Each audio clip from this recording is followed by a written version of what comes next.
দেশের ভিতরে বাউল ফাউলরা যদি থাকতে চাও তাহলে সাবধান করে বলতে চাই, এদেশের ভিতরে থাকলে ইসলামকে নিয়ে কটূক্তি করবা সম্ভব হবে না।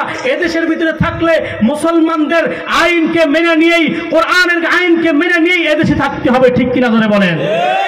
কোরআনের বিরুদ্ধে কথা বলে এদেশে পার পাওয়া যায় না। 16 বছর পর্যন্ত নির্যাতন করেছে হক্কানি ওলামা একরাম, সবগুলি জেলের মধ্যে। হক কথা বলা বাদ গেছে না ছিল? হক কথা বলার মতো মানুষ তৈরি হয়েছে কি হয় নাই?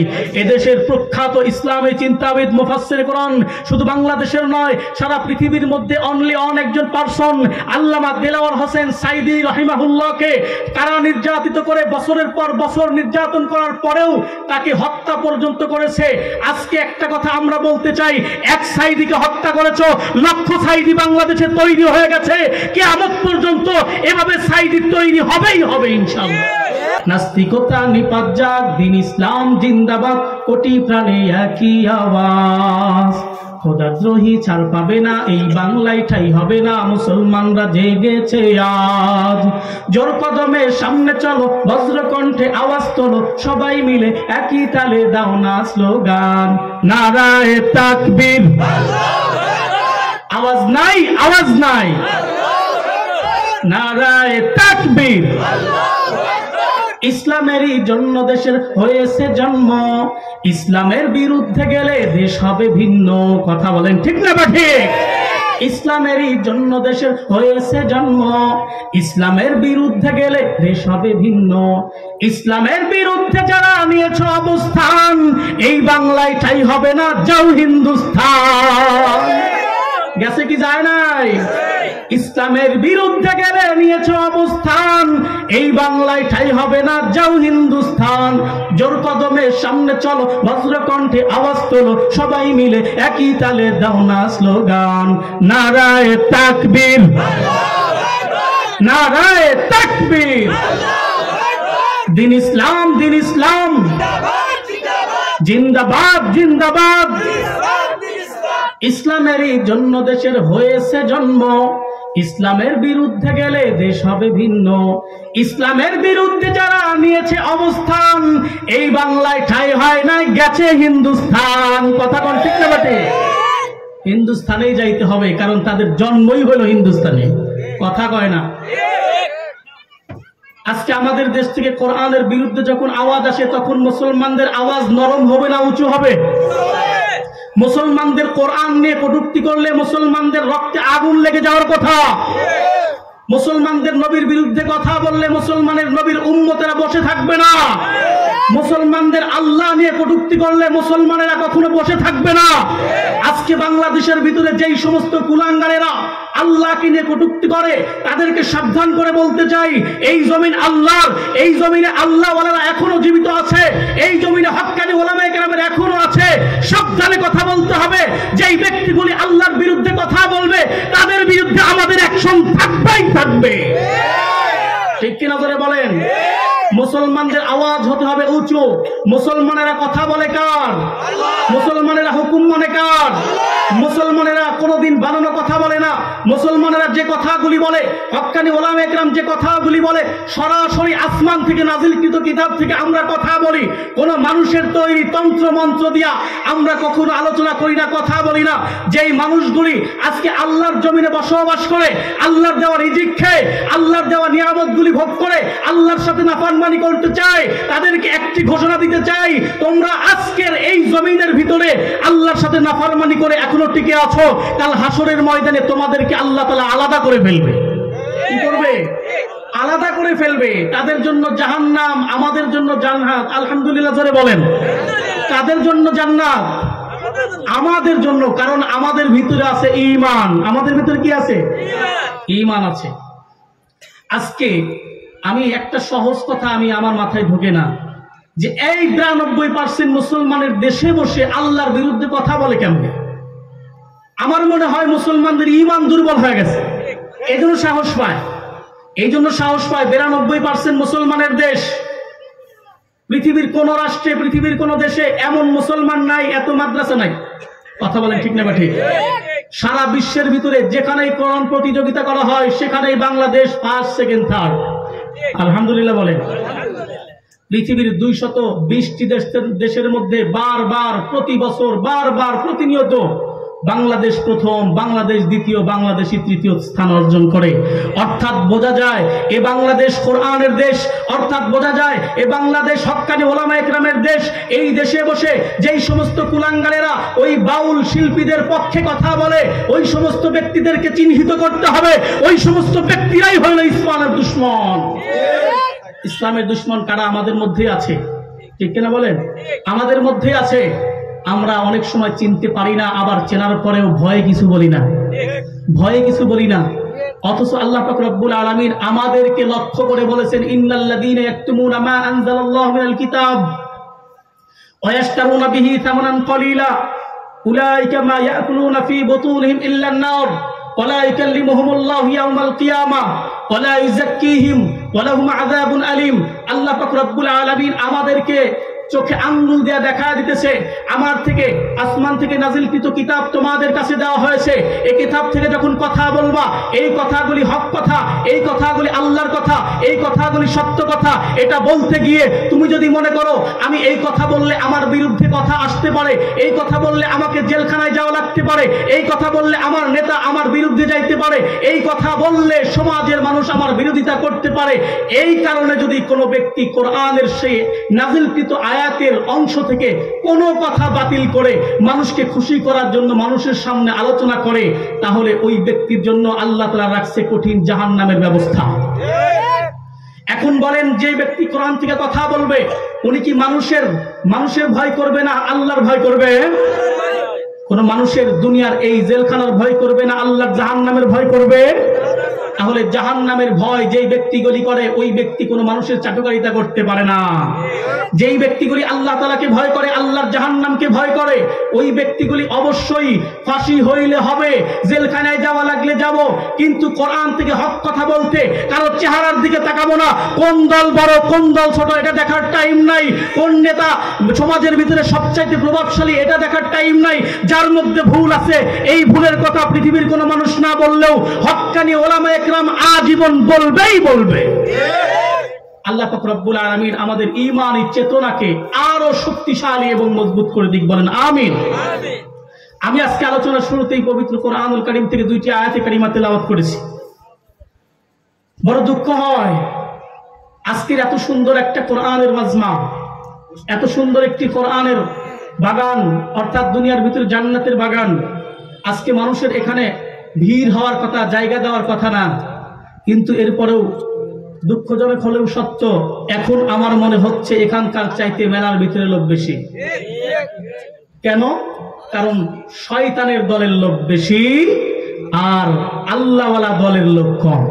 কথা কয় না? আমি মেলার ভিতরে যারা এদিক সেদিক ঘোরাফেরা করতেছে তাদেরকে আমি খুব সুন্দরভাবে আহ্বান করলাম, এরপরেও যদি না আসে তাহলে ধরে নেব আসলেই তারা ওই দলের লোক। আসলে তারা কোন দলের? ওই দলের। কোরআনুল কারীমের মজলিস সম্পর্কে যদি আমি জানতাম, আপনি জানতেন, তাহলে একজন ব্যক্তি যদি একদম হামাগুড়ি দিয়ে চলতে পারে এমন ব্যক্তিও নেকির আশায় এখানে আসতো। আশরাফ আলী থানভী রহমাতুল্লাহি আলাইহির দরবার থেকে একজন মানুষ অল্প কিছু সময় বয়ান শোনার পর উঠে যাইতেছে। কি করতেছে? উঠে যাইতেছে। এই অন্যান্য মানুষেরা তাকে টেনে ধরছে যে ভাই আপনি এখনই যান কেন? বলে আমার ওয়াজ শোনা শেষ, যতটুকু শুনেছি আমি জান্নাতি হয়ে গেছি। লোকেরা বলতেছে আপনি মাত্র কেবল আসলেন, আরে 2 মিনিট শুনে আপনার জিন্দেগি জান্নাতি হয়ে গেছে? আমরা তো হুজুরের বয়ান আজীবন ধরে শুনে আসতেছি, এত তাড়াতাড়ি আপনি জান্নাতি হইলেন কেমনে? বলে তুমি কি শোনো নাই? হুজুর তার বয়ানের ভিতরে বলছে কোন ব্যক্তি যদি আল্লাহ তাআলাকে ভয় করে, আল্লাহর রহমতের আশা করে এবং জাহান্নামের ভয় তার অন্তরে লালন করে, ওই ব্যক্তিটি জান্নাতি। সুবহানাল্লাহ বলে। তাহলে 2টি আমল, একটি হলো আল্লাহর রহমতের আশা আর একটি হলো আল্লাহর আযাবের ভয়। এই 2টি গুণ যদি কারোর অন্তরের ভিতরে লালন করতে পারে ওই ব্যক্তিটি জান্নাতি। আশরাফ আলী থানভী রাহমাতুল্লাহি আলাইহিকে এই কথা জিজ্ঞেস করা হলে তিনি বলেন এই কথাটার অর্থ হলো যেই ব্যক্তিগুলি আল্লাহ তাআলাকে ভয় করে ওই ব্যক্তি জীবনে হারামে লিপ্ত হবে যেই ব্যক্তিগুলি আল্লাহর জাহান্নামের ভয় করে ওই ব্যক্তিগুলি জীবনে আল্লাহর বিরুদ্ধে কথা বলতে পারে না। যেই ব্যক্তিগুলি আল্লাহর জাহান্নামের ভয় করে ওই ব্যক্তিগুলি মা বাবার সাথে বেয়াদবি করতে পারবে না। যেই ব্যক্তিগুলি আল্লাহর আযাবের ভয় করে ওই ব্যক্তিগুলি ওস্তাদের সাথে বেয়াদবি করতে পারবে না।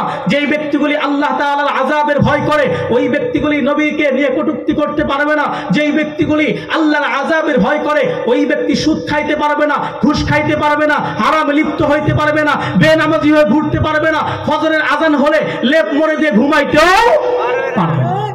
আল্লাহর আযাবের ভয় যদি অন্তরের ভিতরে লালন করতে পারে ওই ব্যক্তির দ্বারা কবিরা গুনাহ করা সম্ভব না।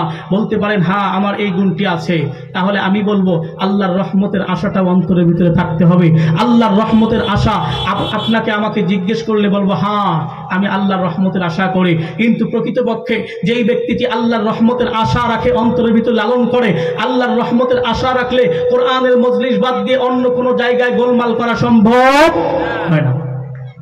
আল্লাহর রহমতের আশা যদি কারো অন্তরের ভিতরে থাকে ওই ব্যক্তি কখনো নামাজ বাদ দিবে না। ফরজ নামাজ তো দূরের কথা, সুন্নাত নফল পড়তে পড়তে পড়তে পড়তে ওই ব্যক্তির আলাদা চেহারার মধ্যে একটা নূর জন্ম নিবে। যেই ব্যক্তির ভিতরে অন্তরের ভিতরে ওই ব্যক্তি যদি আল্লাহর রহমতের আশা লালন করতে পারে ওই ব্যক্তিটির অন্তর হবে সাচ্চা, পরিষ্কার। কেন? কারণ ওই ব্যক্তিটি নেকির কাজের কথা শুনলেই দৌড় মারবে, নেকির কাজের কথা শুনলেই সেটা করবে। আল্লাহর আযাবের ভয় আর রহমতের আশা যদি ভিতরে লালন করতে পারি ওই ব্যক্তিটি হবে পাক্কা ইমানদার, ওই ব্যক্তিটা সাচ্চা একটা অন্তরের মালিক হয়ে যাবে। বলেন আলহামদুলিল্লাহ।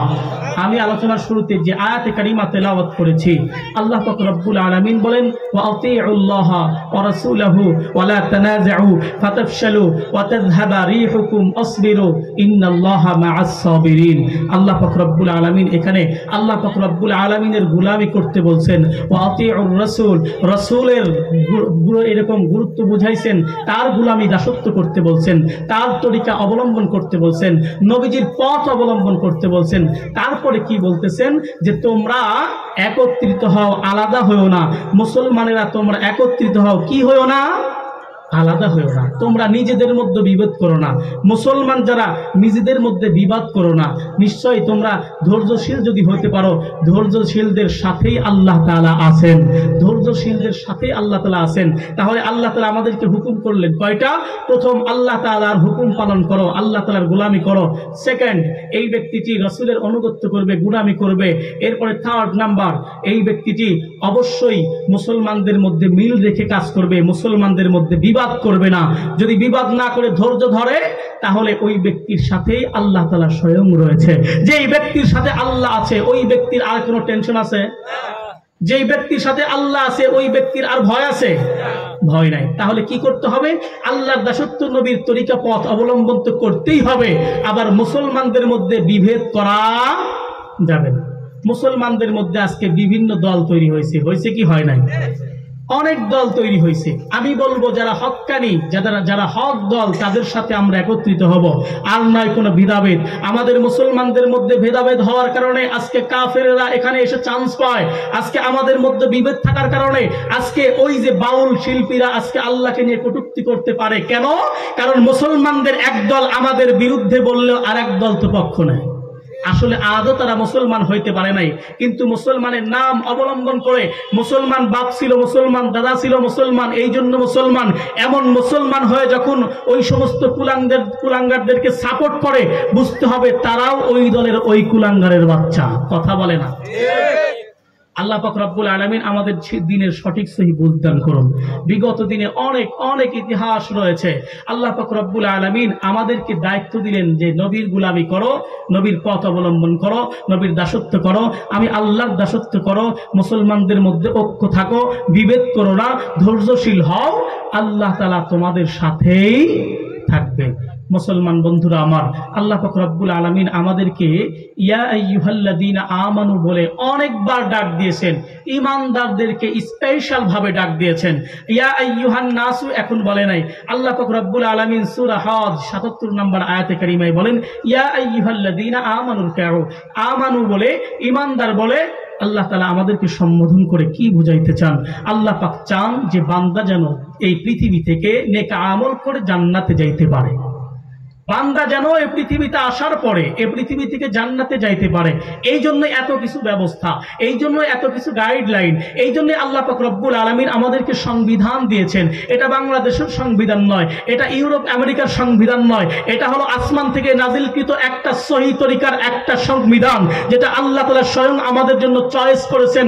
এই সংবিধান মতো যদি কোনো মুসলমান চলতে পারে, হতে পারে দুনিয়াতে তার আর্থিক অবস্থা খারাপ হতে পারে, হতে পারে তার দুনিয়াতে চেহারা অনেক কুৎসিত হতে পারে, কালো হইতে পারে, দুনিয়াতে তাকে অবশ্যই জেলখানার মধ্যেও মরতে পারে, বসতে পারে, মরতেও পারে, কিন্তু ওই ব্যক্তির দাম আল্লাহর কাছে কম না বেশি? পৃথিবীর ইতিহাস খুলে দেখেন, যে যত বড় আল্লাহর ওলি ছিলেন, অনেক বড় বড় আল্লাহর ওলি ছিলেন।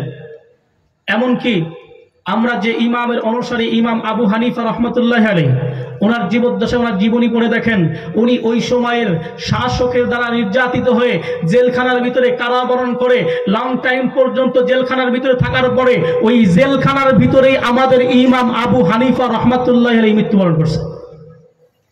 কি বুঝলাম? ঈমান যার যত মজবুত হবে, আল্লাহর পক্ষ থেকে তার পরীক্ষাও তত শক্ত হবে। ইব্রাহিম আলাইহিস সালাতু ওয়াস সালামকে আল্লাহ তাআলা অনেকবার পরীক্ষা করছেন না? হযরত আইয়ুব আলাইহিস সালাতু ওয়াস সালামকে বারবার পরীক্ষা করেন নাই? এমনকি কিতাবের ভিতরে লেখেন 18 বছর পর্যন্ত হযরত আইয়ুব আলাইহিস সালাতু ওয়াস সালামকে পরীক্ষা করছেন।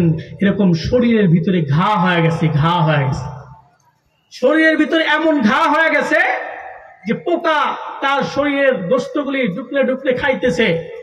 একটা পোকা পড়ে যায়, আইয়ুব আলাইহিস সালাতু ওয়াস সালাম পোকাটিকে আবার ধরে তার শরীরের মধ্যে ঢুকায় দেয়, যে আল্লাহ তাআলার পক্ষ থেকে যেহেতু আসছো, তুমি পড়ে গেছো, তুমি খাও, আমার গোশতগুলি ছিঁড়ে ছিঁড়ে খাও।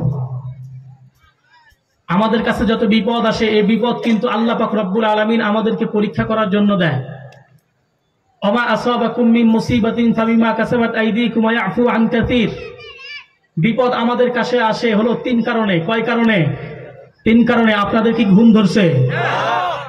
একটু হ্যাঁ হুঁ কিছু বললেন। বিপদ আমাদের কাছে আসে কয় কারণে? আরো জোরে, কয় কারণে? 3 কারণে বিপদ আসে।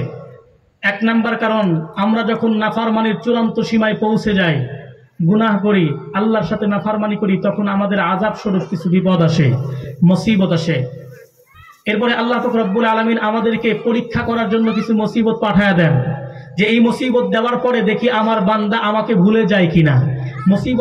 মুসিবত আসার পরে অনেক দুর্বল ইমানদার এমন আছে, আল্লাহ খালি আমাকেই দেখে, আর কাউরে দেখে না। আছে না নাই?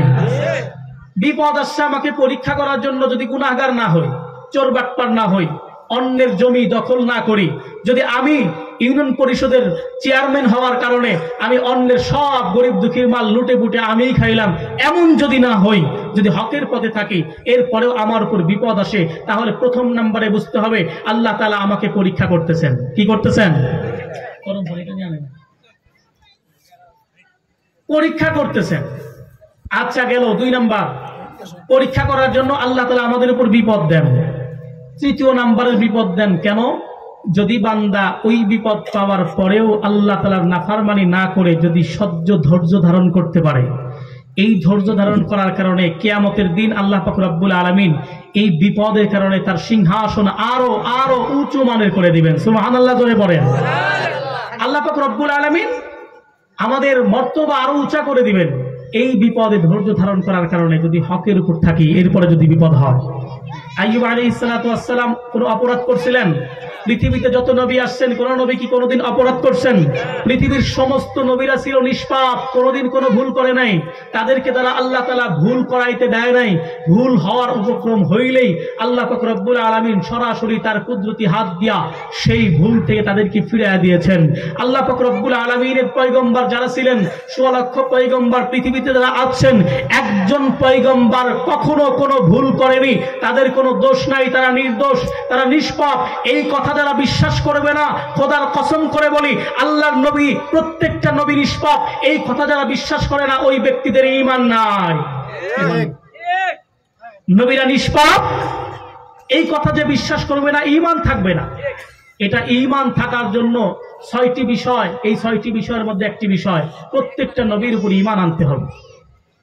কিন্তু আল্লাহ পাক রব্বুল আলামিন এই নিষ্পাপ নবীদের উপরেও অনেক সময় কিন্তু মুসিবত পাঠায় দিয়েছেন। এটা কি গজব স্বরূপ নাকি আমাদের নবীদেরকে পরীক্ষা করছেন? পরীক্ষা করছেন, বারবার নবীদেরকে পরীক্ষা করছেন। আর পরীক্ষার বিনিময়ে আল্লাহ পাক রব্বুল আলামিন তাদের মর্তবা আরো উঁচা করে দিয়েছেন, তাদের উম্মতের মর্যাদা পর্যন্ত উঁচা করে দিয়েছেন। নবীদেরকে পরীক্ষা করছেন, তার উম্মতের অনেক উম্মতদেরকে আল্লাহ তাআলা ক্ষমা করে দিয়েছেন।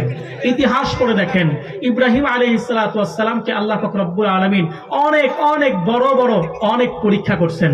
আইয়ুব আলাইহিস সালাতু ওয়াস সালামকে বড় পরীক্ষা করছেন। ইউনূস আলাইহিস সালাতু ওয়াস সালামকে মাছের পেটে পাঠিয়ে দিয়ে তাকে পরীক্ষা করছে কি করে নাই? এজন্য আমি একটা কথা বলি যে ইহুদিরা এই কথাগুলি, ইহুদিরা অনেকভাবে কঠিন কঠিন প্রশ্ন, যে প্রশ্নগুলি তাওরাতে, ইনজিলে, জাবুরে, এই যে এই কিতাবগুলিতে আল্লাহ পাক রব্বুল আলামিনের এই বড় 4 কিতাবের মধ্যে কোরআন ছাড়া, কোরআন আসার পূর্বে এই যারা তাওরাতের পণ্ডিত ছিলেন, তারা জাবুরের পণ্ডিত ছিলেন, এদের কাছে আল্লাহ পাক রব্বুল আলামিন আমাদের শেষ নবী মুহাম্মদুর রাসূলুল্লাহ সাল্লাল্লাহু আলাইহি ওয়াসাল্লাম সম্পর্কে কিন্তু আল্লাহ তাআলা আগেই জানায় দিয়েছেন। অন্য অন্য কিতাব নাজিল করে তার মধ্যে মুহাম্মদ সাল্লাল্লাহু আলাইহি ওয়াসাল্লামের নাম, তার গুণ, তার বৈশিষ্ট্য মানুষদেরকে শিখায় দিয়েছেন। ইহুদিরা এই সমস্ত কিছু প্রশ্ন নিয়ে মুসলমানদেরকে অনেক সময় বিভ্রান্ত করার চেষ্টা করেছে। একদিন এক ইহুদি হযরতে ওমর রাদিয়াল্লাহু তাআলা আনহুর কাছে এসে বলতেছে, ওমর, তোমাকে আমি 3টি প্রশ্ন করব। কয়টি প্রশ্ন? 3টি প্রশ্ন করব। যদি প্রশ্নটাই তুমি বলতে পারো তাহলে আমি তোমার ধর্মকে গ্রহণ করব। কি প্রশ্ন? বলে 1 নাম্বার প্রশ্ন হলো, এই পৃথিবীর জমিনে এমন একটা জায়গা আছে যেই জায়গাতে সূর্যের আলো শুধু একবার পড়ছে, জীবনে আর কোনোদিন পড়ে নাই। এই জায়গাটা কোন জায়গা? এর দলিল সহ তোমাদের নাজিলকৃত কিতাব কোরআন থেকে বলতে হবে। 2 নম্বরের প্রশ্ন হলো, এই পৃথিবীর জমিনে এমন একটা কবর আছে যেই কবরের ভিতরে মুর্দা যখন কবরের ভিতরে ঢুকছে, মুর্দা ওই কবর রাখতে পারে নাই, কবর 40 দিন পর্যন্ত শুধুমাত্র দৌড়াদৌড়ি করছে, 40 দিন পর্যন্ত ছোটার পরে কবর ওই মুর্দাকে ফেরত দিতে বাধ্য হয়েছে। এটা কোন কবর? কবরের মুর্দা কোন মুর্দা? এটা কোরআন থেকে প্রমাণ করতে হবে। 3 নম্বরের প্রশ্ন হলো যে এই পৃথিবীর জমিনে যমজ 2 জন ভাই আছে, এই যমজ 2 জন ভাই, এই ভাইটি একসাথে কিছু মুহূর্ত পরিমাণ সময়ের ডিফারেন্সে হয়েছে, কিন্তু এই 2 ভাইয়ের মধ্যে বয়সের ডিফারেন্স হলো 100 বছর। কয় বছর? 100 বছর। যমজ ভাই কিছুক্ষণ সময়ের মধ্যেই হয়েছে, কিন্তু বয়সের পার্থক্য কয় বছর? 100 বছর। এই 3টি প্রশ্নের যদি উত্তর তুমি দিতে পারো তাহলে আমি তোমার ধর্মকে গ্রহণ করব। ওইখানে বসা ছিল আব্দুল্লাহ ইবনে আব্বাস রাদিয়াল্লাহু তাআলা আনহু, তার বয়স তখন মাত্র 12 বছর। কয় বছর? মাত্র 12 বছরের একটা যুবক, কিশোর। এই ব্যক্তি বলতেছে, আমিরুল মুমিনিন হযরত ওমর, ইহুদির এই প্রশ্নটির উত্তর আমি দিতে পারবো। আলহামদুলিল্লাহ বলে। কোরআনের ইলম যার মধ্যে আছে ওই ব্যক্তিটি ছোট হলেও তাদেরকে আল্লাহ তাআলা জ্ঞান সম্পূর্ণ করে দেন। আল্লাহ তাআলা বলেন, হাল ইয়াস্তাযিল্লাযীনা ইয়ালামুনা ওয়াল্লাযীনা লা ইয়ালামুন। ইলম, কোরআনের ইলম যাদের কাছে আছে, ওই ব্যক্তি যদি ছোটও হয় এরপরেও ওদেরকে জ্ঞানী বানায় কে? আল্লাহ। কোরআনের ইলম অর্জন করার পরে, এই কোরআনের জ্ঞান শিক্ষা করার পরে যারা ছোট্ট মানুষ অথবা সমাজে আর্থিক অবস্থা অনেক দুর্বল কিন্তু আলেম, তাদেরকে অনেক সময় টাকা পয়সাওয়ালা মানুষ অথবা আমরা অনেক সময় মনে করি এ 4 আনার আলেম, এর কথা আর কি শুনবো। আছে না নাই? অনেক সময় কথা শুনতে চায় না। আশরাফ আলী থানভী রাহমাতুল্লাহ আলাইহি একটা উদাহরণ দিয়েছেন, 4 আনার মোল্লা। এই 4 আনার মোল্লা নিয়ে একটা উদাহরণ দিয়েছেন মুফতি দেলাওয়ার হোসেন আহমদ বরকাতুহুল আলিয়া। উনিও বলছেন যে 4 আনার মোল্লা, মনে করেন একটা উদাহরণ দিয়েছেন যে একটা পুঁটি মাছ, এই পুঁটি মাছটা হলো 4 আনার মোল্লা। এই পুঁটি মাছ অনেক সময় ছিপ দিয়ে আমরা মাছ ধরি না, মাছ যখন ধরছে পুঁটি মাছ অনেক সময় ঠোঁট ছিঁড়ে চলে আসছে, অনেক সময় কি হয়েছে? ঠোঁট ছিঁড়ে চলে আসছে। তো পুঁটি মাছের কাছে কিছু জ্ঞান আছে, ঠোঁট ছেঁড়ার কিছু জ্ঞান আছে। অনেক সময় কাছ থেকে আর এক ভাই উপরে উঠে গেছে, ওরা বোঝে যে এখান থেকে কিছু আধার আসে উপর থেকে, এটা খাইলেই মানুষ এরকম মাছেরা উপরে উঠে যায়। এরপরে কি হয় সবকিছু পুঁটি মাছ জানে। এবার পুঁটি মাছ পুকুরের ভিতরে যে কাতল মাছগুলি ছিল, বড় বড় কাতল, এদের কাছে দাওয়াত নিয়ে যায়। কিসের দাওয়াত? বলে যে ভাই কাতল, তুমি বড় হইলেও তোমার জন্য বিপদ হবে। কখন? বলে তুমি যদি ওই যে উপর থেকে আসা কিছু আধার তোমার সামনে এসে পড়লো, ওই আধার যদি তুমি খাইতে যাও, ওটা আসলে মূলত তোমার আধার নয়, বরং এটার ভিতরেই আছে তোমার জন্য যন্ত্রণাদায়ক শাস্তি। ঠিক কিনা বলেন? পুঁটি মাছ কাতল মাছকে তশকিল করতেছে, দাওয়াত দিতেছে কি, যে তুমি যদি এই আধার খাও তাহলে তোমার বিপদ হবে। কেমন বিপদ? বলে তুমি যখন খাবারটি খাইবা ভিতরে আছে একটা বড়শি, এই বড়শিটি তোমার গলার মধ্যে আটকে যাবে। এইবার উপরে বসে থাকা একজন ব্যক্তি আছে, যেই ব্যক্তিটি অন্য কোনো মাছ না, ওটা হলো আশরাফুল মাখলুকাত, মানুষ। আমাদেরকে বানাইছে আল্লাহ তাআলা ওই মানুষদেরকে খাওয়ার জন্য, মানুষদেরকে খাবার হওয়ার জন্য আমাদেরকে বানাইছেন। ভাই কাতল মাছ, আমি যদিও ছোট্ট পুঁটি মাছ, চারানার মোল্লা, আমার কথা একটু তুমি চিন্তা করো, আমার কথাটা একটু বোঝার চেষ্টা করো। তুমি যদি ওই আধারটা খাও তাহলে ওই মানুষটি তোমাকে আবার ওই ছিপ দিয়ে তুলে নেবে। উপরে নিয়ে যাওয়ার পরে কি হবে জানো? উপরে নিয়ে যাওয়ার পরে তোমার পানি না থাকার কারণে তুমি ছটফট করতে থাকবা, মরে যাইতে থাকবা, অথবা মরই নাই, এরপরেই তুমি কিছুক্ষণ পরেই দেখবা তোমার লেজ এক হাতের মধ্যে আর মাথা আর এক হাতের মধ্যে। এরপরে তোমাকে জবাই দেওয়া হবে, তোমার শরীরের চামড়াগুলি, আঁশগুলি তুলে ফেলা হবে। শুধু তাই না, তোমাকে কেটে টুকরো টুকরো করা হবে। এরপরে তুমি দেখবা তোমাকে কড়াইয়ের মধ্যে গরম তেল টকবক করতেছে, ওর ভিতরে ছেড়ে দেবে। ওর ভিতরে ছেড়ে দেওয়ার পরে তুমি একদম ভেজে মসমসা হয়ে যাইবা। এরপরে তোমাদেরকে ওই পিস পিস মাছের গোস্তগুলিকে সে নিয়ে যাবে, মানুষ নিয়ে যে মজা করে খাবে। কিছুক্ষণ পর তার পায়খানা হবে, তুমি পায়খানার রাস্তা দিয়ে বের হয়ে যাবে, তুমি নিশ্চিহ্ন হয়ে যাবে। ভাই কাতল মাছ, তুমি, আমি ছোট্ট পুঁটি হইলেও আমার কথাটা শোনো। কাতল মাছ অহংকার করে বলে, আমি এত বড় মাছ, আর এই চারানার মোল্লা, এই পুঁটি আমাকে উপদেশ দেয়, এর উপদেশকে আমার গ্রহণ করতে হবে না। চারানার মোল্লার কথা আমি শুনবো নাকি? আমি উকিল, আমি জজ, আমি ব্যারিস্টার, আমি অনেক জ্ঞানী, আমি অনেক প্রভাবশালী, আমাকে এ বিপদে পড়তে হবে না। এ পৃথিবীর জমিনে হক্কানি ওলামা ইকরাম বারবার সাধারণ মানুষের কাছে ইসলামের দাওয়াত নিয়ে যায়।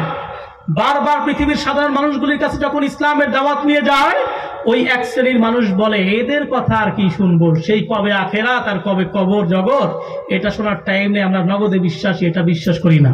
আছে না নাই? দেখা গেল যে ওই আদার খাওয়ার পরে সত্যি সত্যি ওই আদার খাওয়ার পরে একটা বড়শি তার মুখের ভিতরে আটকে গেছে, টান দিয়ে তুলে ফেলছে।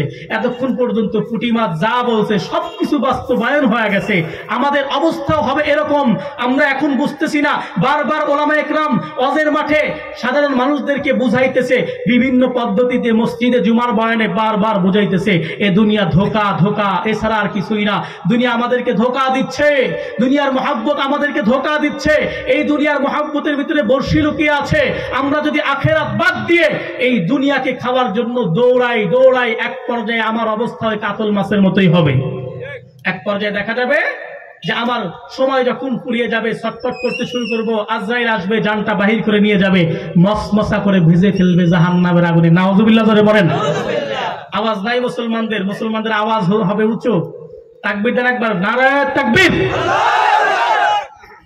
এই সাইডের এই কয়েকজন জানতো, এই কয়েকজন বাপ বন্ধ, নারায়ে তাকবীর। এই সাইড এখন বন্ধ, ওই সাইড দিবেন, নারায়ে তাকবীর। দুই সাইড একসাথে জোরে দিবেন, নারায়ে তাকবীর। মনে হয় ঘুম ছাড়ছে, ঘুম ছাড়ছে। তো আমি বলতেছিলাম, ইহুদি চলে গেছে কোথায়? কালিমা পড়ে, লা ইলাহা ইল্লাল্লাহ, লা ইলাহা ইল্লাল্লাহ, লা ইলাহা ইল্লাল্লাহ,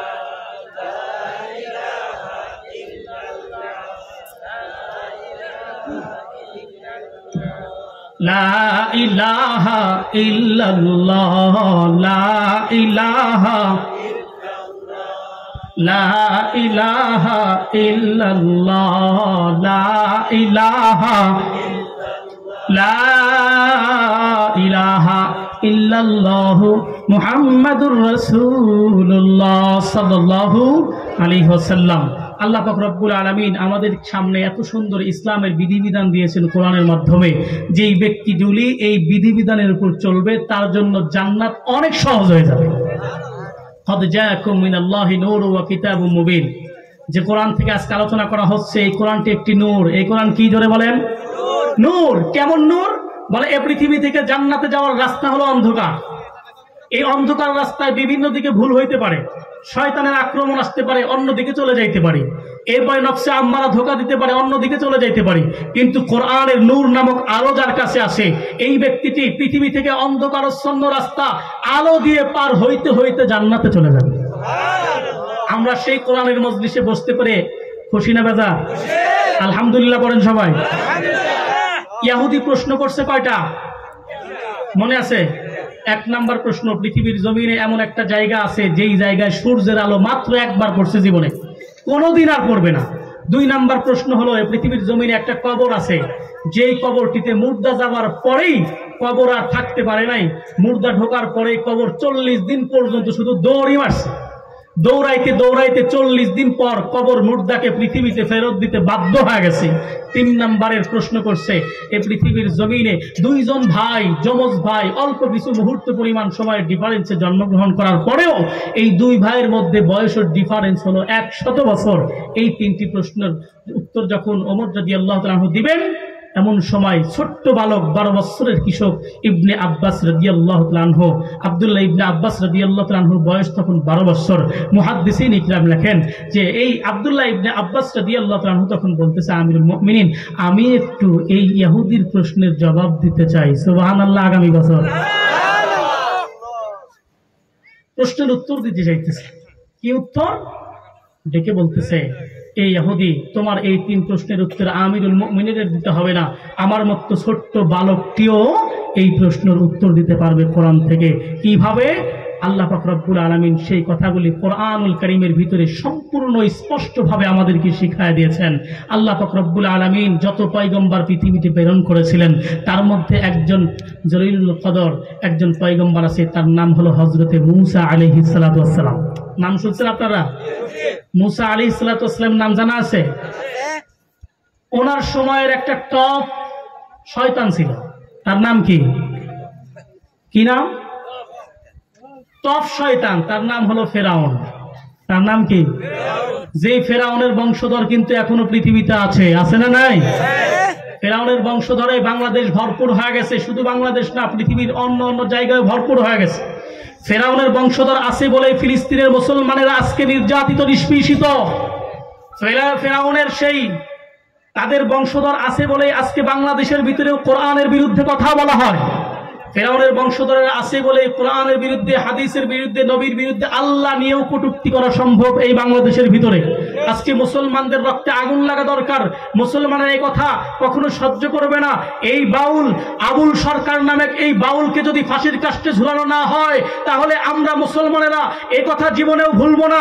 এদেশের ভিতরে হক্কানি ওলামায়ে কেরাম আছে, এদেশের ভিতরে হাজারো হাজারো আল্লাহর ওলি ঘুমিয়ে আছে। এদেশের ভিতরে যে ইসলাম, যে কোরআনের যে সংস্কার, এই পৃথিবীর মধ্যে সবচাইতে উন্নত মানের একটা কোরআনের মজলা এই বাংলাদেশের ভিতরে আছে। এই দেশের ভিতর থেকে আল্লাহর বিরুদ্ধে কথা বলে কোনো ব্যক্তি পার পাবে না। আমরা ছাড় দিয়ে কথা বলবো না, তাদেরকে অবশ্যই ফাঁসির কাস্টে ঝোলানো হবে। আমরা বর্তমান গভর্নমেন্টকে জানাইতে যাই এই হাজারো জনতার মধ্যে দিয়ে যে এই ব্যক্তিকে যদি ফাঁসির কাস্টে ঝুলানো না হয়, তাহলে আপনাদেরকেও আমরা স্মরণ রাখবো। আমরা যদি আবারও কোনোদিন সুযোগ পাই, হাসিনা যেইভাবে এই দেশ থেকে পালিয়েছে, আপনাদেরকেও এই দেশ থেকে পালাতে বাধ্য করবো ইনশাল্লাহ। রাজি আছেন তো ইনশাল্লাহ? আল্লাহর কোরআনের বিরুদ্ধে কথা বললে আপনারা চুপ থাকবেন? আল্লাহর বিরুদ্ধে কথা বললে চুপ থাকবেন? আল্লাহর নবীর বিরুদ্ধে কথা বললে চুপ থাকবেন? আল্লাহর প্রতিনিধি, আল্লাহর নবীর ওয়ারিসদের বিরুদ্ধে কথা বললে চুপ থাকবেন? আল্লাহ পাক রব্বুল আলামিন আমাদের ঈমানকে আরো মজবুত করে দিক, বলেন আমিন। ছোট্ট বালক হযরতে ইবনে আব্বাস রাদিয়াল্লাহু তাআলা আনহু বলতেছেন, ইহুদি, আল্লাহ পাক রব্বুল আলামিন কোরআনে আমাদেরকে বলে দিয়েছেন কি? বলে মূসা আলাইহিস সালাতু ওয়াস সালামের বিরোধিতা করেছে সারা জীবন ফেরাউন, শেষ পর্যন্ত ফেরাউনের কি কতল হয় নাই?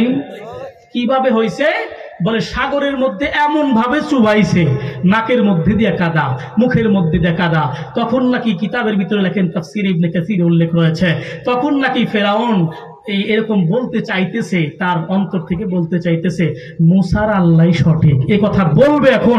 আল্লাহ বলে, ফেরেশতা যা, ওই ব্যক্তির, ওই ফেরাউন আমার বন্ধু মূসা পয়গম্বরকে বিভিন্নভাবে নির্যাতন করেছে, ইসলামের বিরুদ্ধে কথা বলেছে, ওই ব্যক্তিকে অবশ্যই কালেমা পড়তে দেওয়া যাবে না। ওই ব্যক্তি যেন আমাকে আল্লাহ বলে স্বীকার করতে না পারে। যাও, তুমি তার মুখের ভিতরে কাদা দিয়া ভরপুর করে দাও। জিবরাইল আমিন কাদা দিয়া ভরপুর করে দিছে। এই ব্যক্তি ফেরাউন আর আল্লাহ তাআলাকে আল্লাহ তাআলার উপর ঈমান আনতে পারে নাই।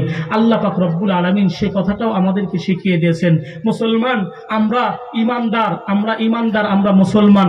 কিছু কিছু গুনাহ আছে যেই গুনাহগুলি করলে এই ব্যক্তিটি মৃত্যুর পূর্ব মুহূর্তে হলেও বেঈমান হয়ে মারা যাবে। নাউজুবিল্লাহ পড়েন। এমন গুনাহগুলি আমাদের করা যাবে না। তার মধ্যে অন্যতম গুনাহ হলো বিদআতি কাজ। কি কাজ? বিদআতি কাজ। কারণ কি? বিদআতি কাজ করলে কেন ঈমান নসিব হয় না? বলে বিদআত এটা যে একটা গুনাহ, এটা তো বিদআত যারা করে তারা গুনাহ মনে করে না, নেকি মনে করে। তারা মনে করে যে আমরা এই যে দরুদ শরীফ পড়তেছি দাঁড়ায়া থেকে, আমরা দরুদ শরীফ পড়তেছি নামাজের আগে, আবার বলে সিজদা দিয়ে আলিফ লাম মিম বলি। এই যে কিছু কাজ আমরা করে থাকি ইবাদত মনে করে করি, যার কারণে এটার বিষয়ে আর তওবা করার প্রয়োজন হয় না। মুসা আলাইহিস সালাতু ওয়াস সালাম আল্লাহ পাক রব্বুল আলামিনের প্রিয় একজন নবী পয়গম্বর। কিতাবের ভিতরে লেখেন, আমার ভাইরা, আমার বন্ধুগণ, ইবনে আব্বাস রাদিয়াল্লাহু তাআলা আনহু ডাক দিয়ে বললেন, ইহুদি তোমরা কি জানো না? তোমরা কি তাওরাতের ভিতরে পড়ো নাই আমার নবী সম্পর্কে? তোমরা কি জাবুর কিতাবের ভিতরে দেখো নাই? তোমরা কি ইনজিল কিতাবের ভিতরে দেখো নাই যে বন্ধু মুহাম্মদ আল্লাহর কাছে কত প্রিয়, যাকে না বানাইলে দুনিয়া সুন্দর করে বানানো হতো না, যাকে না বানাইলে পৃথিবীতে সুন্দর গাছ হতো না, যাকে না বানাইলে এই পৃথিবীতে কখনো ফুল হতো না, এই পৃথিবীতে কখনো ফল হতো না, এই পৃথিবীর সৌন্দর্য হইতো না। আল্লাহ বলেন আমার বন্ধুকে পৃথিবীতে পাঠাবো বলে, আমার বন্ধুকে পৃথিবীতে পাঠাবো বলে বন্ধুর আগে ১৬ লক্ষ পয়গম্বরকে পৃথিবীতে প্রেরণ করেছি। প্রধান বক্তা হিসাবে আসবে আমার নবী। আমার নবী এই পৃথিবীতে আসার আগে অন্য অন্য নবীরা পৃথিবীর জমিনটাকে সুন্দর করে সাজায়া দিবে। মুসা আলাইহিস সালাতু ওয়াস সালাম আল্লাহ পাক রব্বুল আলামিনের নবী। এই নবীকে যেই ব্যক্তিগুলি হেনস্থা করতে চেয়েছে এই ব্যক্তিগুলিকে আল্লাহ তাআলা ধ্বংস করেছেন। যখন নাকি আল্লাহ পাক রব্বুল আলামিন মুসা পয়গম্বরকে বললেন, ভয় নাই, আমি আছি তোমার সাথে। সুবহানাল্লাহ ধরে পড়েন, আমি আছি তোমার সাথে, তোমার কোনো ভয় নাই। পেছনে ফেরাউন ধাওয়া দিছে। আল্লাহ পাক রব্বুল আলামিন বলে, মুসা তুমি তোমার মতো যাইতে থাকো। সামনে পড়ছে নদী, এই নদীর ভিতর দিয়ে কিভাবে যাব? আল্লাহ পাক রব্বুল আলামিনকে ডেকে বলেন, আল্লাহ গো, আমার তো যাবার রাস্তা শেষ হয়ে গেছে, আমি এখন এই নদীর মধ্যে দিয়ে কিভাবে যাব? আল্লাহ বলেন, ও মুসা, ও বন্ধু আমার, তোমার হাতের মধ্যে যে লাঠি আছে এই লাঠিটি দিয়ে ওই নদীর পানিতে একবার বাড়ি দাও। দেওয়ার সঙ্গে সঙ্গে ওই পানিগুলি আলাদা হয়ে গেছে আর সেখান দিয়ে 12টি রাস্তা তৈরি হয়ে গেছে। রাস্তা তৈরি হয়ে গেছে 12টি রাস্তা। কেন এই বিষয়ে আমি বলবো না, সময়ের স্বল্পতার কারণে সামান্য টাচ দিয়ে যাব। 12টি রাস্তায় তৈরি হয়ে গেল, কিন্তু আল্লাহ পাক রব্বুল আলামিন মুসা পয়গম্বরকে তার উম্মতদের সহ পার করে দিলেন। আবু জাহেল এরকম ফেরাউন যখন নদীর একদম কিনারায় আসছে, উনি তখন চিন্তা করতেছে, পণ্ডিত মানুষ চিন্তা করতেছে, নদীর ভিতর দিয়ে রাস্তা তো জীবনে দেখি নাই, এই নদীর ভিতরে রাস্তা কোত্থেকে আসলো? চিন্তা আছে না? মনে হয় এখানে কোনো ঝামেলা আছে, কারণ মুসার আল্লাহ অনেক শক্তিশালী, এই রাস্তার মধ্যে ঝামেলা আছে। কিতাবের ভিতরে লেখেন ফেরাউন তখন ভেবেছিল না যাওয়া যাবে না, যাওয়া যাবে না। কিন্তু আল্লাহ পাক রব্বুল আলামিন ফেরেশতাকে বললেন, ফেরেশতা জিবরাইল আমিনকে বললেন, ও জিবরাইল, ওখানে একটা ঘুড়ি পাঠিয়ে দাও। কি পাঠিয়ে দাও? কারণ ফেরাউন তো ঘোড়ার উপরে সওয়ার, ফেরাউন ঘোড়ার উপরে সওয়ার হয়েছে, ওখানে একটা ঘুড়ি পাঠিয়ে দাও, মেয়ে ঘোড়া পাঠিয়ে দাও। জিবরাইল আলাইহিস সালাতু ওয়াস সালাম একটা মেয়ে ঘোড়া এনে, ওই ঘুড়ি এনে ঘোড়ার সামনে যখন দিছে, ওই আল্লাহ পাক রব্বুল আলামিনের কাছ থেকে পাঠানো ঘুড়িটি রাস্তা দিয়ে রওনা হয়েছে। এখন কি ওই পুরুষ ঘোড়া সেখানে থাকবে না পিছনে পিছনে যাবে? যাবে কি যাবে না? আমার কথা কি বোঝা যায়? ফেরাউন না চাইতেও ফেরাউনের ঘোড়াটি দৌড় দিছে তার পিছনে পিছনে। আল্লাহ বলে, আমি তোকে ধরবো সাগরের মধ্যে আর তুই সেখানে থাকবি। হয় না? সেখানে চুবিয়ে চুবিয়ে মারছে। কিতাবের ভিতরে লেখেন ওই যে মুসা আলাইহিস সালাতু ওয়াস সালাম সেখানে যাওয়ার পথে যাওয়ার জন্য যে আল্লাহ তাআলা পানিকে দ্বিখণ্ডিত করে রাস্তা তৈরি করলেন, ওই জীবনে একবার সেখানে সূর্যের আলো পড়ছে, কিয়ামত পর্যন্ত সেখানে আর সূর্যের আলো পৌঁছাবে না। ইহুদির 3 প্রশ্নের 1 প্রশ্নের জবাব পাইছেন। একটা জায়গা সেটা হলো ফেরাউনকে যখন চুবায়া মারছে তার পূর্ব মুহূর্তে ওই জায়গাটা একটাবার সূর্যের আলো পাইছে। এইবার আসেন 2য় নাম্বারের প্রশ্ন ছিল কি মনে আছে? পৃথিবীতে একটা কবর আছে যেই কবরের ভিতরে মুর্দা যাওয়ার পরে 40 দিন পর্যন্ত দৌড় মারছে, খালি দৌড় মারছে। মুফাসসিরিন ইকরাম লেখেন আল্লাহ পাক রব্বুল আলামিনের যত পয়গম্বর ছিল তার মধ্যে একটি পয়গম্বর হলো হযরতে ইউনূস আলাইহিস সালাতু ওয়াস সালাম। ইউনূস আলাইহিস সালাতু ওয়াস সালামকে আল্লাহ পাক রব্বুল আলামিন পরীক্ষা করার জন্য মাছের পেটের ভিতরে যায় কি যায় নাই? মাছের পেটের ভিতরে গেছে। মাছ যখন ইউনূস পয়গম্বরকে গিলে ফেলছে, পূর্বের ইতিহাস বললে ভালো হইতো, কিন্তু সময় নাই। আল্লাহ পাক রব্বুল আলামিন তার পয়গম্বরকে পাঠিয়ে দিলেন মাছের পেটের ভিতরে এমন মাছ, যেই মাছের পেটের ভিতরে লোহার টুকরা গেলেও মুহূর্ত পরিমাণ সময়ের মধ্যে হজম হয়ে যাবে। এমন বিশাল মাছ, যেই মাছটি যদি কোনো লোহাকে খেয়ে ফেলে লোহাও হজম হয়ে যাবে। কিন্তু আমার আল্লাহ মাছকে ডেকে বললেন, মাছ তোমার পেটের ভিতরে যেই ব্যক্তিটি গেছে এটা কিন্তু সাধারণ কোনো মানুষ নয়, এটা এমন একজন মানুষ, এই মানুষটি হইল আমার পয়গম্বর ইউনূস। এর যেন সামান্য কষ্ট না হয়, আল্লাহ পাক নির্দোষ সেই নবীদেরকে কিন্তু বারবার পরীক্ষা করেছেন। বলতেছিলাম ইব্রাহিম আলাইহিস সালাতু ওয়াস সালামকেও বারবার পরীক্ষা করছেন, তাকেও কিন্তু আল্লাহ পাক রব্বুল আলামিন আগুনের মধ্যে পড়ার পরেও তাকে পরীক্ষা করছেন। দেখি আমার ইব্রাহিম বিপদের মুহূর্তে কাকে স্মরণ করে, দেখি নমরুদকে বলে নাকি আমি আল্লাহকে বলে। নমরুদ যখন ইব্রাহিম পয়গম্বরকে আগুনের মধ্যে ফেলে দেয়, আল্লাহ পাক রব্বুল আলামিন ওই বন্ধুর ইব্রাহিমের অন্তরের অবস্থাতে এত বেশি পছন্দ করেছেন, আল্লাহ পাক রব্বুল আলামিন বলেন কুলনা ইয়া নারু কুনি বারদাও ওয়া সালামান আলা ইব্রাহিম। আল্লাহু আকবার জোরে বলেন। আল্লাহ পাক রব্বুল আলামিন আগুনকে ডেকে বলে, আগুন আমার বন্ধু আমার খলিল তোমার ভিতরে প্রবেশ করেছে, তুমি তার জন্য ঠান্ডা হয়ে যাও। এমন ঠান্ডা হইও না যেই ঠান্ডা হইলে আমার পয়গম্বর কষ্ট পায়। ও সালামান আলা ইব্রাহিম, তুমি তার জন্য শান্তিদায়ক ঠান্ডা হয়ে যাও। বেশি ঠান্ডা হইলে নবীর কষ্ট হবে, আগুনে একটা পশমও পড়তে পারে না। ইব্রাহিম পয়গম্বরকে আল্লাহ তার সন্তানকে জবাই করার মাধ্যমে পরীক্ষা করেছেন। উত্তীর্ণ হয়েছে কি হয় নাই জোরে বলেন? পাশ করছে কি করে নাই? আল্লাহ তাআলা ইব্রাহিম পয়গম্বরকে অনেক সম্পদের মালিক বানাইয়াও পরীক্ষা করছেন।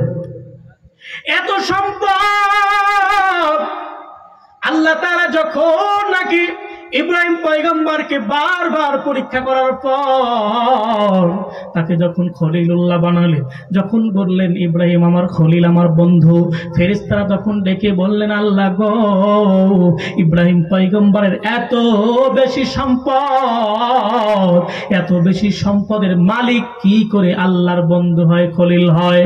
কারণ হইল যার যত বেশি সম্পদ হয় ওই ব্যক্তির সম্পদের প্রতি মহব্বত তত বেশি হয়। কথা বলেন ঠিক না ব্যাঠি?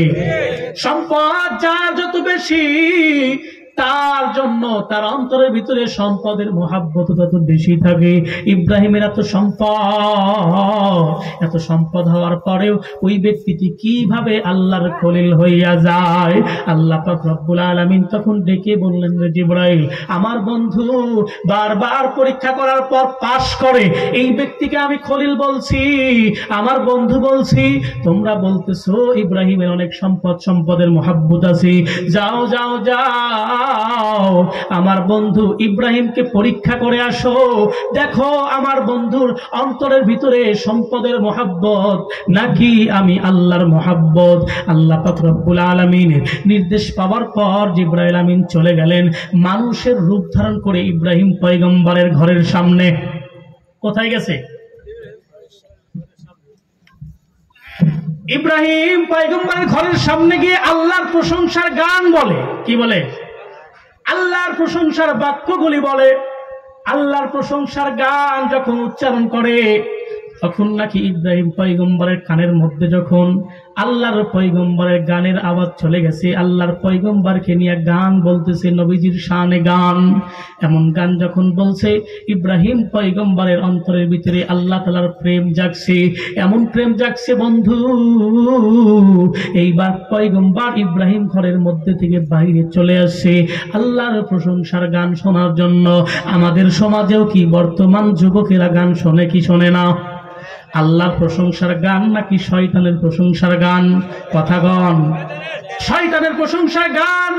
বিশেষ করে বাউলরা যে গানগুলি বলে ইসলামের নামে, ইসলামের কথাগুলিকে বিকৃতি করে, আমাদের দেশের ভিতরে বাউল নামের ফাউল ব্যক্তিরা যে গানগুলি বলে, এই গানের মধ্যে শুধু শিরক আর বিদআতিতে লিপ্ত। এরা শুধু শিরক বিদআত, মানুষদেরকে ধোঁকা দিচ্ছে ইসলামের নামে। নামাজ নিয়ে গান বানাইতেছে, নামাজের যে হুকুম সেগুলিকে বিকৃতি করে মানুষদেরকে শিখাইতেছে। এদেশের ভিতরে বাউল ফাউলরা যদি থাকতে চাও, তাহলে সাবধান করে বলতে চাই, এদেশের ভিতরে থাকলে ইসলামকে নিয়ে কটূক্তি করবা সম্ভব হবে না। এদেশের ভিতরে থাকলে মুসলমানদের আইনকে মেনে নিয়েই, কোরআনের আইনকে মেনে নিয়েই এদেশে থাকতে হবে। ঠিক কিনা ধরে বলেন? কোরআনের বিরুদ্ধে কথা বলে এদেশে পার পাওয়া যায় না। 16 বছর পর্যন্ত নির্যাতন করেছে হক্কানি ওলামা একরাম, সবগুলি জেলের মধ্যে। হক কথা বলা বাদ গেছে না ছিল? হক কথা বলার মতো মানুষ তৈরি হয়েছে কি হয় নাই? এদেশের প্রখ্যাত ইসলামী চিন্তাবিদ মুফাসসির কোরআন শুধু বাংলাদেশের নয়, সারা পৃথিবীর মধ্যে অনলি অন একজন পারসন, আল্লামা দেলাওয়ার হোসেন সাইদি রাহিমাহুল্লাহকে তারা নির্যাতিত করে, বছরের পর বছর নির্যাতন করার পরেও তাকে হত্যা পর্যন্ত করেছে। আজকে একটা কথা আমরা বলতে চাই, এক সাইদিকে হত্যা করেছো, লক্ষ সাইদি বাংলাদেশে তৈরি হয়ে গেছে। কিয়ামত পর্যন্ত এভাবে সাইদি তৈরি হবেই হবে ইনশাআল্লাহ। আল্লাহ পাক রব্বুল আলামিন এই দ্বীনকে কায়েম রাখবেই রাখবে। যেদিন রাখবে না, বুঝতে হবে এলেমওয়ালা মানুষ পৃথিবীতে নাই। এলেম থাকবে না, তখন আর দুনিয়াও থাকবে না, ধ্বংস হয়ে যাবে। আল্লাহ পাক রব্বুল আলামিন আমাদের প্রত্যেককে দিনের সঠিক সেই বুঝ দান করুন, বলেন আমিন। যে কথাটি বলতেছিলাম যে আল্লাহ পাক রব্বুল আলামিনের একজন পয়গম্বর ইউনুস আলাইহিস সালাতু ওয়াস সালাম, তাকে দুনিয়ার জমিনে একটা পরীক্ষা নিলেন। যে কথাটি বলতেছিলাম, ইব্রাহিম আলাইহিস সালাতু ওয়াস সালামকেও আল্লাহ তাআলা বারবার কিন্তু পরীক্ষা করছেন, সম্পদ দিয়েও পরীক্ষা করছেন। জিবরাইল আমিন দুনিয়াতে এসে মানুষের রূপ ধারণ করে, জিবরাইল যদি হয় তাহলে তো নবী চিনবেই, মানুষের রূপ ধারণ করে কার প্রশংসার গান গায়? আল্লাহর প্রশংসার গান গায়, আল্লাহর প্রশংসার গান বলে। আর ভিতর থেকে ইব্রাহিম আলাইহিস সালাতু ওয়াস সালামের অন্তরের ভিতরে ইশক জাগে। আল্লাহ পাক রব্বুল আলামিনের নবীর শানে গান বলতেছে, আল্লাহর শানে গান বলতেছে। এমন গান শোনার পর ইব্রাহিম পয়গম্বরের অন্তরে ভালোবাসা তৈরি হয়ে গেছে। বাইরে এসে দেখতেছে একজন বৃদ্ধ ব্যক্তি আল্লাহর প্রশংসার গান গাইতেছে। বলতেছে, ভাই আপনি আল্লাহর প্রশংসার গান বলতেছেন, আমার খুব ভালো লাগে, কিন্তু জিবরাইল আমিন মানুষের রূপ ধারণ করে আল্লাহর প্রশংসার গানটি বন্ধ করে দিলেন। ইব্রাহিম পয়গম্বর বলেন, ভাই গানটি আবার বলেন না, আমার খুব ভালো লাগতেছিল, আল্লাহর প্রশংসার গান শুনে আমার অন্তরটি প্রশান্ত লাভ করেছিল, আপনি গানটি আবার বলেন। জিবরাইল আমিন মানুষের রূপ ধারণ করে বলতেছে, না এই মুহূর্তে আমি আর গান গাইতে পারবো না। ইব্রাহিম পয়গম্বর বলেন, গান আপনি গান, আপনি কিসের বিনিময়ে গান গাইতে চান? আপনি যদি মনে করেন আমাকে আল্লাহ তাআলা অসংখ্য সম্পদের মালিক বানাইছেন, আপনি যদি বলেন আমার সমস্ত সম্পদের অর্ধেক সম্পদ আপনাকে দিয়ে দিব, এরপরেও আপনি আল্লাহর প্রশংসার গান শোনান আমাকে। সম্পদের প্রতি মহাব্বত যদি থাকতো এই কথা বলতে পারতো? এক পর্যায়ে এই বৃদ্ধ ব্যক্তি জিবরাইল আমিন বলতেছে, না আমি এর পরেও গাইতে পারবো না। ইব্রাহিম পয়গম্বর বলেন, আমার সব সম্পদ তোমাকে দিয়ে দেব, এরপরেও আল্লাহর প্রশংসার গান আমাকে শোনাইতে হবে। অন্তরের ভিতরে কি সম্পদের মহাব্বত না আল্লাহর মহাব্বত? এমন গান যদি আমরা বলি, আমরা যদি উচ্চারণ করি, আমরা যদি লিখি, সব হবে না গুনাহ হবে? আল্লাহ পাক রব্বুল আলামিনের শানে গান গাইতে হবে। গান যদি বলতে হয়, গান যদি শুনতে হয়, যুবক ভাইদেরকে বলবো, গান যদি শুনতে হয় আল্লাহর প্রশংসার গান শোনো। গান যদি বলতে হয় আল্লাহর নবীর প্রশংসার গান তোমাদেরকে বলতে হবে, শুনতে হবে।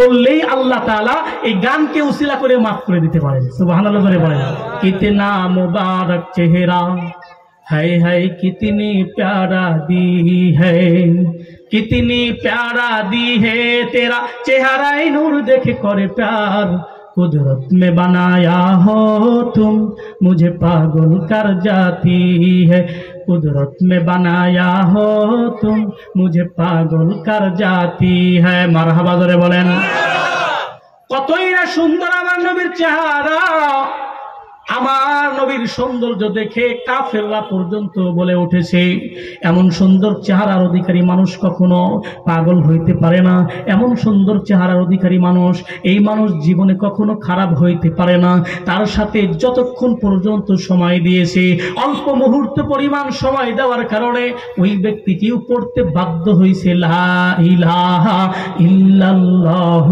মুহাম্মাদুর রাসূলুল্লাহ तेरा नजर झुके तू शाकरे झूठे नजर तू जुब चले तुम हंसले तू लुलू झर जाए जो दिखाए चाँद में शर्माए तेरा रोशन रोशन गाल है सर में आँखी है पपरी पपरी लोब है जलपी जलपी चूल है जो बहुत काफिर मुस्लिम होए जो बहुत काफिर मुस्लिम होए चेहराए नूर देखे करे प्यार कुदरत में बनाया हो तुम मुझे पागल कर जाती है कुदरत में बनाया हो तुम मुझे पागल कर जाती है মারহাবা জোরে বলেন আল্লাহর প্রশংসার গান শোনার পর ইব্রাহিম পয়গম্বরের ভিতরে অন্তরের ভিতরে প্রশান্তি লাভ করতেছিল সব সম্পদ দিয়ে দিতে রাজি জিবরাইল আমিন এইবার উদাও হয়ে গেছে ইব্রাহিম পয়গম্বর বুঝতে পারলেন এটাও আমার জন্য পরীক্ষা ছিল ইব্রাহিম আলাইহিস সালাতু ওয়াস সালাম ঘরের মধ্যে ঢুকলেন এই দিক দিয়ে জিবরাইল আমার আল্লাহকে গিয়ে বলে আল্লাহ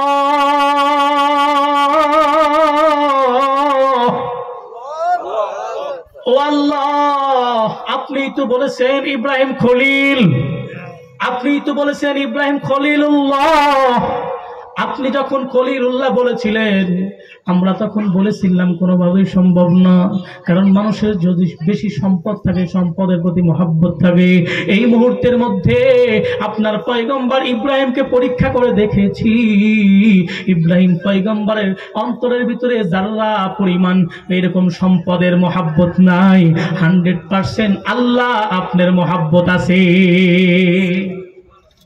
বারবার আল্লাহ পাক রব্বুল আলামিন নবীদেরকে পরীক্ষা করেছেন আল্লাহ পাক রব্বুল আলামিন ইউনূস পয়গম্বরকেও পরীক্ষা করেছেন মাছের পেটের ভিতরে চলে গেছে মাছের পেটের ভিতরে থেকে আল্লাহ পাক রব্বুল আলামিনের তাসবিহ পাঠ করে আল্লাহ পাক রব্বুল আলামিন মাছকে নির্দেশ দিয়েছেন মাছ কিন্তু নবীজি পেটের ভিতরে যাওয়ার পর আর ঠিক থাকতে পারে নাই পয়গম্বরকে নিয়ে সাগরের মধ্যে দিয়ে শুধুমাত্র ছোটাছুটি করছে ভালো লাগে না পেটের ভিতরে এমন একজন নবী পৃথিবীর ভিতরে সবচাইতে দামি মানুষ হইল নবীরা এমন একজন নবী আমার পেটের ভিতরে ঠিক থাকতে পারে না পেটের ভিতরে তাসবিহ শুরু করে দিয়েছে আল্লাহ পাক রব্বুল আলামিন তাকে শিক্ষা দিলেন ও পয়গম্বর ইউনূস তুমি এইটা পড়ো লা ইলাহা ইল্লা আনতা সুবহানাকা ইন্নী কুনতু মিনাজ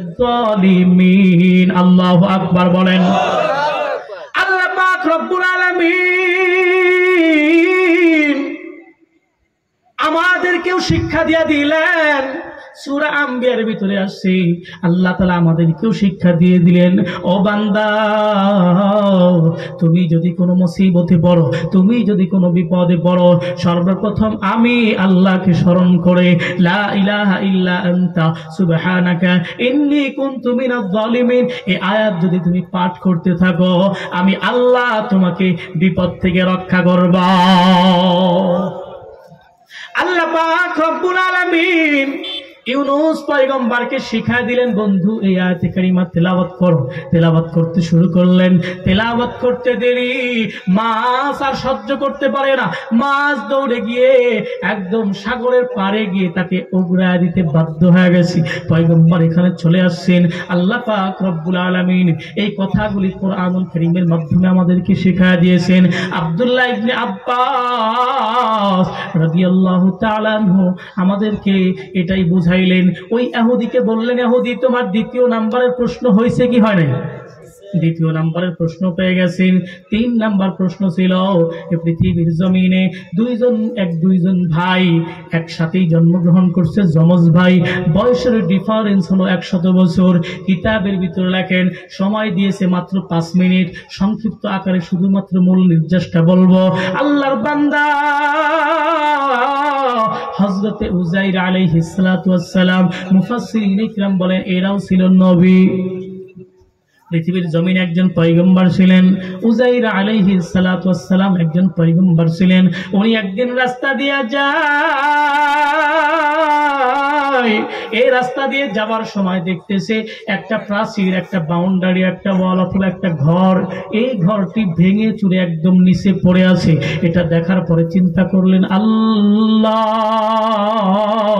অন্তরের ভিতরে প্রশ্ন জেগে গেছে, আল্লাহ গো, এই যে ঘরটি ভেঙে গেছে, এই যে ঘরটি পড়ে আছে, একদিন তো এই পৃথিবী ধ্বংস হয়ে যাবে, সব মানুষ মারা যাবে, পৃথিবী শেষ হয়ে যাবে, পাহাড়গুলি ধ্বংস হয়ে উঠতে থাকবে তুলার মতো, এ পৃথিবী নিশ্চিহ্ন হয়ে যাবে, এ পৃথিবী একদম শেষ হয়ে যাবে, এ পৃথিবীর জমিনটা একদম মরুভূমির মতো হয়ে যাবে। এরপরে আবার কিভাবে হাসরের ময়দান কায়েম হবে, মানুষগুলি আবার মাটির নিচে কেমন করে দাঁড়িয়ে যাবে, এই কথা যখন অন্তরে অন্তরে চিন্তা করে, আল্লাহ পাক রব্বুল আলামিন কিতাবের ভিতরে লেখেন, ওই ব্যক্তিটাকে, ওই পয়গম্বর উযাইর আলাইহিস সালাতু ওয়াস সালামকে নির্দেশ দিলেন, রে পয়গম্বর, তুমি দেখো তোমার ওই দুইটি পাখি তোমার জন্য অনুগত করে দেওয়া হলো, তুমি ডাকলেই সেখানে আসবে, তুমি ডাকলেই সেখানে আসবে, পাখি চলে আসছে, তুমি এখন এই পাখিটিকে এরকম জবাই করে খেয়ে ফেলো। এরকম জবাই করে দিছে, পাখিটির খাওয়ার পর হাড়গুলি রেখে দিয়েছে। আল্লাহ বলেন, বন্ধু, এইবার তুমি আমি আল্লাহকে স্মরণ করে পাখিটিকে আবার ডাক দাও।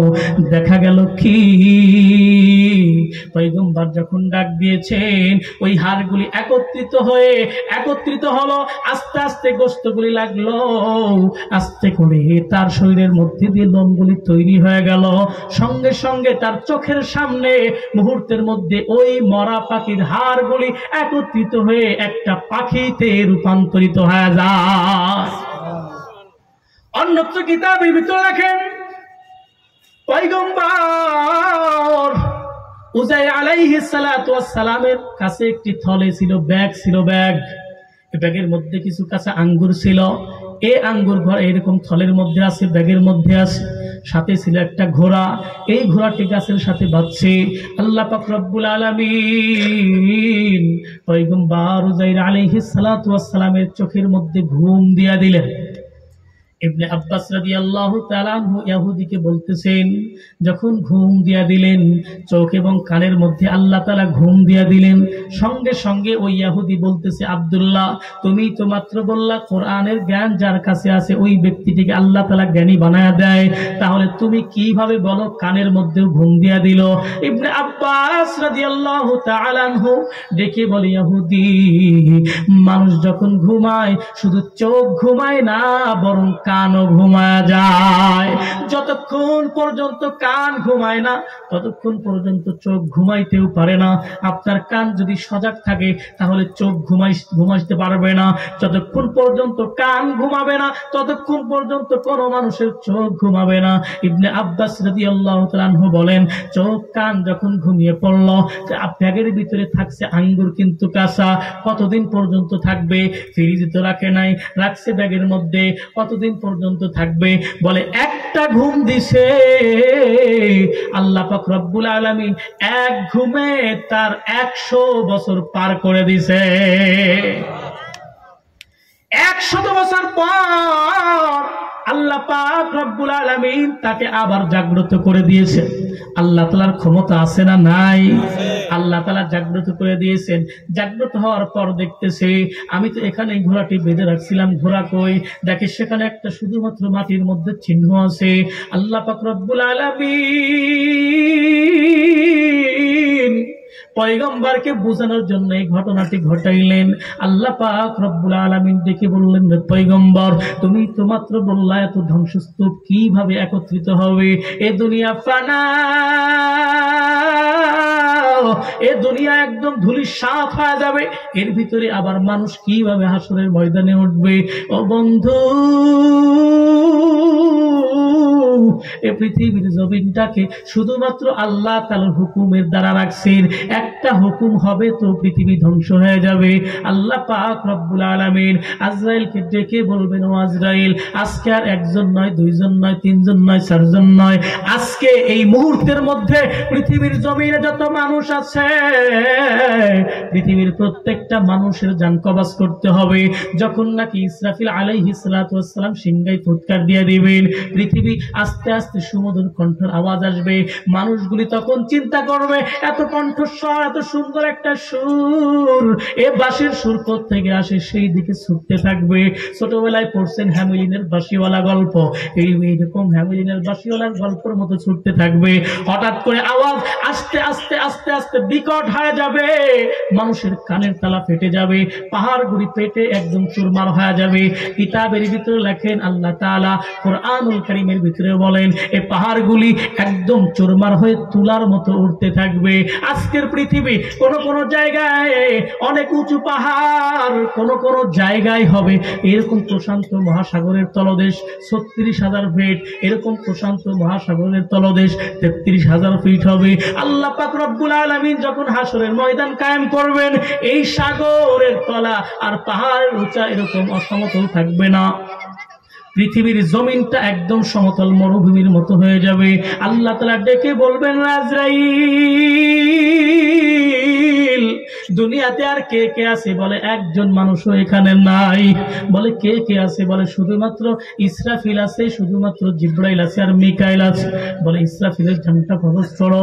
ইসরাফিলের জানটা কবজ করা হবে। আল্লাহ তাআলা আবার ডেকে বলবেন, আজরাইল, দুনিয়াতে আর কে কে আছে? বলে মাত্র দুইজন ফেরেশতা আছে, একটা হলো মিকাইল আর একটা হলো জিব্রাইল। বলে মিকাইলের জানটা কবজ করো। আবার ডাক দিয়ে বলবে একজন আছে, এরকম জিব্রাইল আছে। বলে জিব্রাইলের জান কবজ করো, মিকাইলের জান কবজ করো। আল্লাহ তাআলা ডেকে বলবেন, আজরাইল, এই পৃথিবীর জমিনে আর কে আছে? বলে আর কেউ নাই। বলে আর কেউ নাই? বলে না, আর কেউ নাই। আল্লাহ বলবেন, আজরাইল, তুমিও তো আমার সৃষ্টি, তোমারও তো মরণ হবে, কারণ আল্লাহ তো বলছে কুল্লু নাফসিন যায়িকাতুল মাউত। আজরাইল কান্দিবে আর ডেকে বলবে, আল্লাহ গো,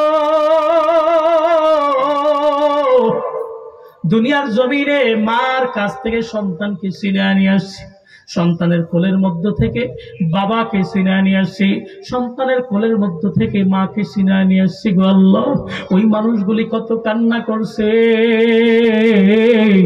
সন্তান মা মা করে চিৎকার করছে, কান্না করছে। বাবা যখন মারা গেছে, ওই সন্তানগুলি, বাবা হারা সন্তানগুলি চিৎকার করে কান্না করছে। আমি আজরাইল কোনো মায়া করি নাই, কোনো দয়া করি নাই, ওই মানুষগুলির মধ্য থেকে তার বাবাকে উঠায় নিয়ে আসছি। আমি যদি আগে জানতাম আমার জান আমাকেই বাহির করতে হবে, তাহলে আমি এর দায়িত্ব থেকেই ক্ষমা চেয়ে নিতাম। কারণ এই দায়িত্বটি কিন্তু আল্লাহ তাআলা জিব্রাইলকেও দিতে চাইছিলেন, মিকাইলকেও দিতে চাইছিলেন, ইসরাফিলকেও দিতে চাইছিলেন, কিন্তু তাদের অন্তরের ভিতরে মায়া বেশি হয় নাই। আজরাইলকে আল্লাহ তাআলা মউত নামক প্রাণীটি তার ভিতরে ঢুকায় দিলেন। এই জন্য হইছে মালাকুল মউত। আল্লাহ পাক রব্বুল আলামিন হাসরের ময়দান যখন কায়েম করবে, জান্নাতি আর জাহান্নামীদেরকে ডেকে বলবে, ও জান্নাতীরা, ওই দুনিয়াতে কোরআনুল কারীমের মজলিসে জান্নাতের বর্ণনা শোনাইছিল, আজকে ওই জান্নাত তোমার জন্য নির্ধারণ করা আছে। জাহান্নামীদেরকে ডেকে বলবে, ও জাহান্নামীরা, তোমাদেরকে জাহান্নামের ভয় সম্পর্কে জানানোর পরেও জাহান্নামের ভিতরে জ্বলার জন্য আসছো, তোমাদের জন্য জাহান্নাম। দুই দলকে একত্রিত করবেন, তাদেরকে ডেকে বলবেন, ও জান্নাতীরা, ও জাহান্নামীরা, আজকে তোমরা কান্না করবা, কারণ তোমরা মরণ চাইবা, আর জীবনে কোনোদিন মরণ হবে না। তোমরা কি জানো, দুনিয়ার জমিনে যেই আজরাইল মানুষের জানটা বাহির করছে, ওই আজরাইলেরও মরণ হয়ে গেছে, আর মরণ হবে না। ওই আজরাইলের কোনো ক্ষমতা ছিল না। আজরাইলের ভিতরে মউত নামক একটি প্রাণী দেওয়া হয়েছিল। ওই প্রাণীটি সম্পর্কে কিতাবের ভিতরে লেখেন, ছাগলের চাইতে একটু বড় হবে এমন একটা প্রাণী,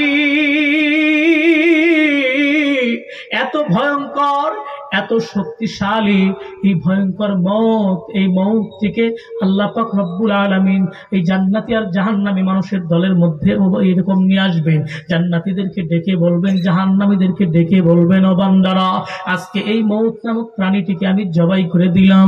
যারা জান্নাতি ওই ব্যক্তিগুলি জান্নাতে যাওয়ার পর আর জীবনে কোনোদিন মরতে হবে না, আর জীবনে ছেলে অ্যাক্সিডেন্টের খবর আসবে না, আর জীবনে কোনোদিন বাবা মারা গেছে এমন দুঃসংবাদ আসবে না।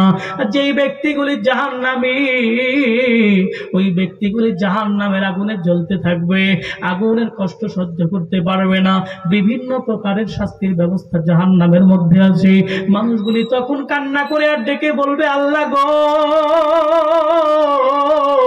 এ যন্ত্রণা সহ্য করতে পারে না, ও আল্লাহ আমাদেরকে মরণ দাও, আমাদেরকে মরণ দাও।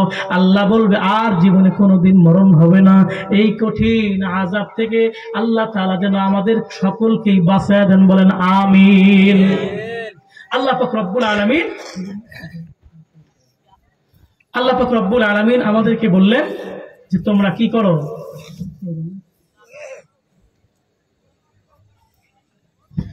আমাদের দায়িত্ব ছিল যে এই দুইটি গুণ অর্জন করা। এক নাম্বার গুণ হলো আল্লাহর রহমতের আশা, দুই নাম্বার গুণ হলো আল্লাহর আযাবের ভয়। এই দুইটি গুণ, মাত্র দুইটি কথা। আল্লাহর আযাবের ভয় অন্তরে লালন করতে হবে, আল্লাহর রহমতের আশা অন্তরে লালন করতে হবে। এটা যদি করতে পারি 100% ঈমানদার হলে বিশ্বাস করবেন আল্লাহ তাআলা আপনাকে আমাকে জান্নাতি ঘোষণা করবেন।